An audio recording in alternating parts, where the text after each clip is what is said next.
ભાઈ પાકીટ પડ્યું લઈ લે જલ્દી.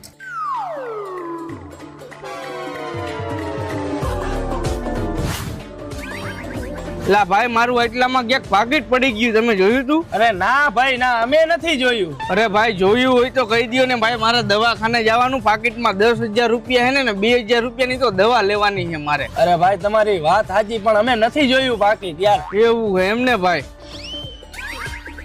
તો એક કામ કરું ભાઈ, આ કેમેરા ચેક કરાવી લઉં અને એટલામાં ક્યાં મારું પાકીટ પડ્યું હે ને કોને જઈડું હે એ ખબર પડી જાય. અરે ભાઈ તું ખોટે ખોટો ત્યાં જઈને કેમેરા ચેક કરાવીશ, ખોટો ટાઈમ બગાડીશ. એના કરતા તારે 2,000 રૂપિયા જોઈએ ને તો હું તને આપી દઉં. 2,000 રૂપિયાની દવા લઈ આવજે હાલે. અરે વાહ ભાઈ વાહ, તમારો ખૂબ ખૂબ આભાર હો. 1-2 દિવસમાં આ બાજુ હું નીકળીશ ને એટલે આ પૈસા તમને પાછા તમારા આપતો જઈશ હો.